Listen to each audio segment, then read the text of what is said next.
Kali ini saya akan bahas bagaimana kita memiliki keuangan yang kuat, yaitu dengan konsep ilmu financial planning. Jadi, financial planning itu kita merencanakan keuangan kita dalam hidup. Oke. Tidak ada yang bisa terjadi di masa depan dengan baik kalau kita tidak merencanakannya. Nah, tetapi sebelum kita merencanakannya, kita harus tahu ilmunya seperti apa. Nah, intinya kita harus membagi dua area kehidupan kita, yaitu masa kini dan masa depan. Banyak orang bekerja saat ini hanya memikirkan biaya masa kini. Dia hanya memikirkan, oh pengeluaran saya sandan pangan papan, biaya hidup sehari-hari, sandan pangan papan, kan? Padahal ada namanya biaya emergensi, kemudian biaya masa depan. Nah, itu yang orang hilang informasi. Nah, sementara untuk memiliki keuangan yang kuat, kita harus tahu bahwa ada kebutuhan dua lini kehidupan kita, masa kini dan masa depan. Ada yang mengatakan, tidak usah dipikirkan masa depan. Jangan sampai teman-teman mengikuti cara berpikir itu. Nah, dalam agama, kita diajarkan untuk mempersiapkan masa depan. Nah, jadi kita harus tahu, teman-teman punya penghasilan. Contoh, saya punya biaya hidup setiap bulan, mulai sandan pangan papan berapa yang pokok.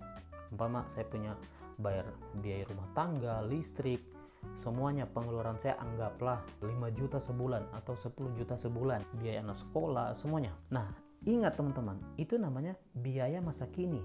Nah, tetapi ada namanya biaya masa depan yang kadang kita tidak menyiapkan itu, sehingga keuangan kita tidak kuat. Kita hanya berfokus dengan biaya hidup hari ini. Kita melupakan masa depan. Apa saja masa depan yang harus kita persiapkan? Yang pertama adalah dana darurat. Itu nomor satu, dana darurat. Dalam ilmu financial planning, kita harus memiliki 6 kali atau paling amannya 12 kali dana darurat dari pengeluaran kita. Ini ada levelnya, level 1, level 2, level 3. Level 1 itu minimal 3 bulan.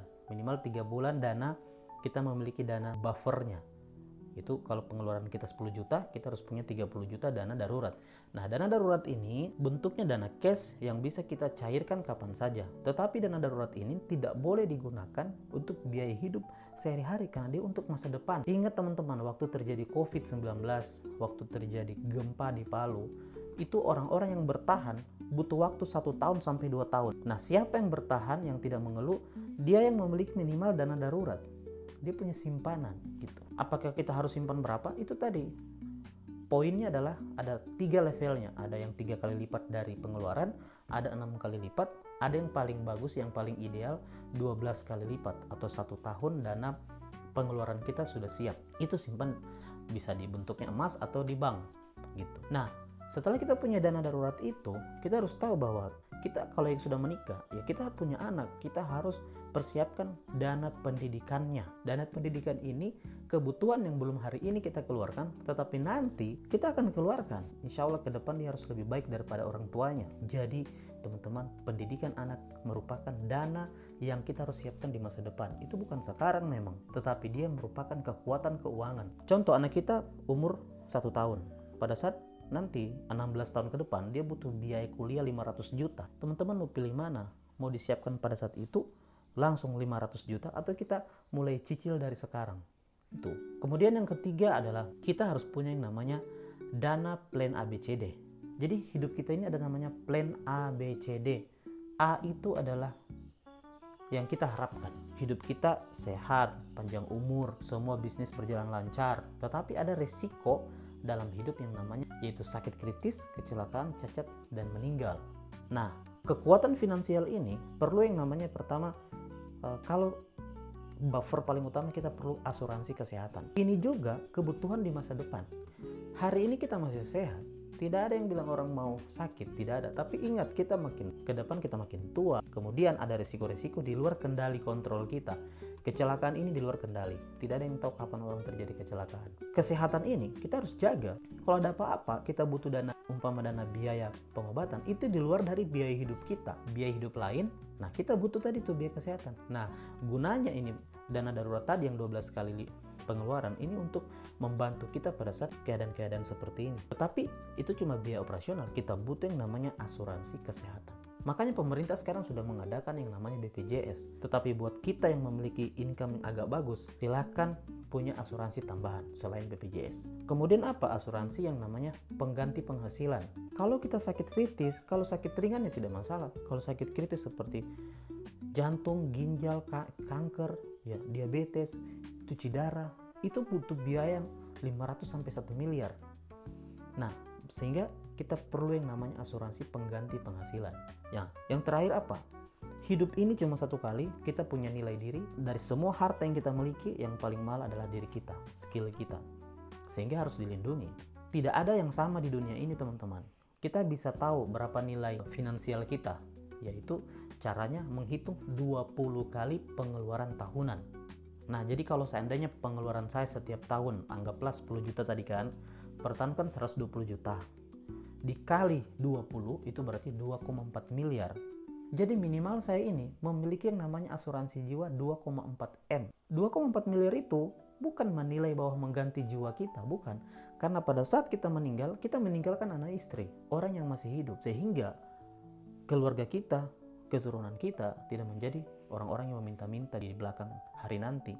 Jadi kita harus punya persiapan asuransi jiwa itu bukan jiwa yang diasuransikan tapi nilai diri kita, finansial kita yang akan digantikan dengan bentuk tadi 20 kali pengeluaran tahunan. Selain itu ada pengeluaran yang namanya dana pensiun. Dana pensiun itu bukan sekarang, itu kita nikmati nanti umur 60. Nah, pasti dari penjelasan ini banyak teman-teman yang mengatakan, aduh, boro-boro untuk mempersiapkan itu Pak, kita tidak punya penghasilan yang bagus Pak, boro-boro untuk menabung Pak, biaya hidup sehari-hari saya nggak cukup. Iya, tidak masalah, teman-teman mengatakan itu tidak ada masalah, karena itu akan teman-teman hadapi nanti ketika nanti di hari tua. Pada saat terjadi risiko kayak COVID, gempa, pada saat teman-teman anak mau sekolah, pada saat nanti tua, pensiun, pada saat terjadi sakit, akan hancur ekonomi. Tidak bisa bekerja, tidak bisa melakukan apa-apa. Sehingga apa? Banyak orang mengeluh, menyalahkan keadaan, bahkan menyalahkan Tuhan. Padahal sebenarnya kalau kita punya keuangan tadi kita atur, kita sudah merencanakan keuangan kita dengan baik, apapun kejadian dalam hidup kita di masa kini dan masa depan itu akan berjalan dengan baik. Nah, satu kunci gaya hidup finansial yang baik itu, satu kuncinya. Kalau teman-teman berharap dari penghasilan teman-teman yang sekarang, itu tidak bisa. Karena teman-teman, contoh, saya punya pengeluaran Pak 10 juta per bulan, penghasilan saya 10 juta, itu pas-pasan namanya. Untuk memiliki gaya hidup finansial planning yang baik, teman-teman harus memiliki penghasilan 3 kali lipat dari pengeluaran sekarang. Jadi kalau teman-teman pengeluaran teman-teman 10 juta per bulan atau 5 juta per bulan, teman-teman harus punya penghasilan 3 kali lipatnya. Contoh, saya punya 5 juta per bulan pengeluaran, mulai semua yang pengeluaran masa kini 5 juta, berarti kali 3, berarti 15 juta. Kalau teman-teman punya penghasilan 15 juta per bulan, berarti tadi sudah beres pengeluarannya.